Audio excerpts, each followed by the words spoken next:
Yo, what the deal, Myspace? This is Range 6, and I just want to come to y'all right now and tell you a little bit about my past and how I came about to do this music thing. Um, okay, starting with talent shows.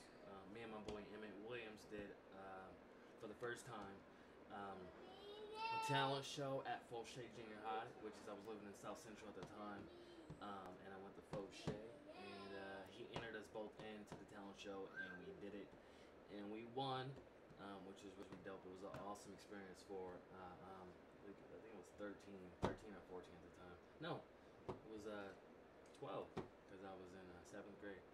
Um, and we won. Two little dudes bump into this all drum track, no synthesizers and nothing, just drums. So it was dope. I wrote the rap and everything, so it gave me confidence to enter in a lot of other talent shows across the Southern California, LA area, from Somar, on down. Then, I my cousin started living with me. Actually, a really good friend, but I call him my cousin. Started living with me, named Terrence Wade, and he was actually involved with some really good childhood friends of his that had just got signed to Dr. Dre's Aftermath label, and at that time it was a brand new label, and this one of the dudes played on Saved by the Bell and everything, so they had like a lot of money. They had like this dope expedition with a booming system and Pathfinders, and just like not like crazy Rolls Royces, but nice cars, as far as a little poor the 14-year-old could tell, and be going to that house every day,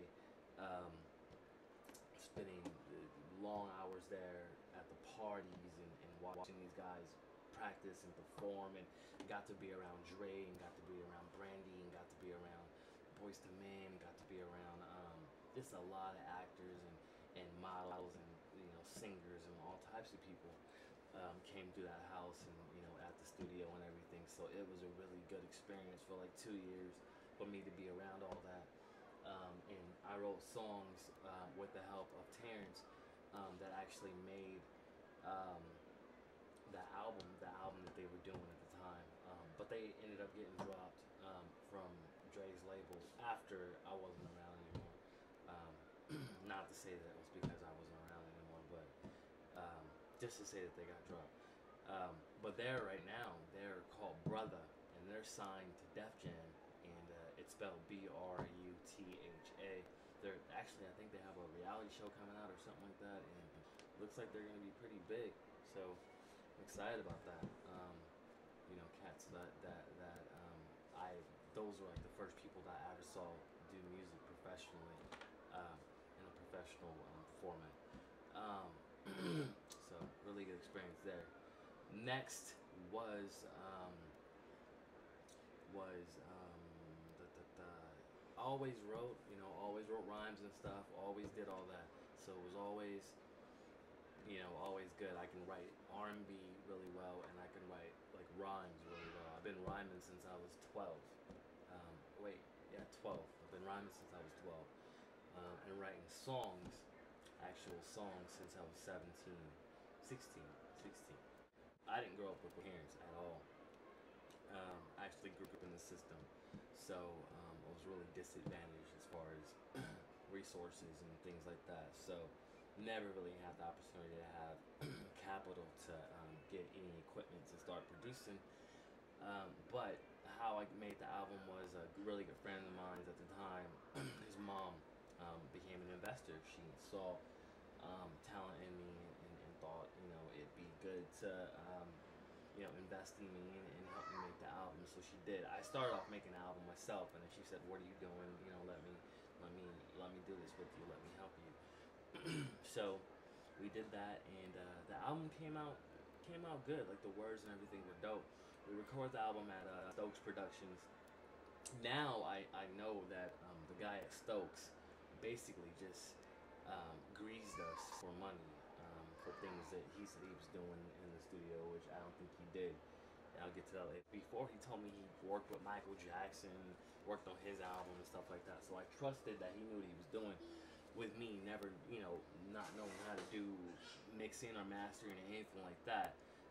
So I just trusted the guy, but ended up being that he didn't know what the hell he was doing really when it came down to it. Didn't sound like the radio. Didn't sound like anything that you can put and show anybody that if they could be impressed by. Well, Christian with Christian values and everything like that. But I just fell off, backslid, as some would say, from Christianity. Then I went to Florida, which was a really weird time in my life. A lot of weird things was happening around that time. I had started doing like pills and stuff too, like pain pills and stuff. It derailed me from music, and it also it was just a weird time in my life. I've never been more confused than that. So I don't know what was going on at that time, but so that was just the reason like why I didn't do music during that time. Then I went to, but I was still writing and stuff, right? I wrote a really good song called "Beauty." Your Beauty's Blinded during that time. That I hope one day will be somewhere on someone's radio, on someone's album. Um, Hopefully, if I can get like a singer to sing it, like, look, I can write dope ass songs. I can produce if I just get some equipment and everything else. I can produce and I can make you a force to be reckoned with. But a lot of the singers and stuff were young. They didn't know what the hell I was talking about. Probably didn't see my vision, so they'd end up getting the works. But let's see. Okay, so then I got the chance to go to London. I had a special girl in my life, which she's still in my life to this day. But I got a chance to go to London to go be with her out there, and I took full advantage of the whole music thing and worked on a few projects out there. Dictated productions. Man, it was just awesome. I worked with like eclectic people. Like there's just one chick who was doing a dance album, and I like produced the whole album, dictated, produced. It's not like did it myself. Um, but I helped, wrote like a lot of songs for her. Man, she was just loving it. Like, man, when you can go to London and write songs for people, and they love it, you just know like the shit's gonna happen for you like soon. So it was just dope. I just felt really good about that whole experience in London.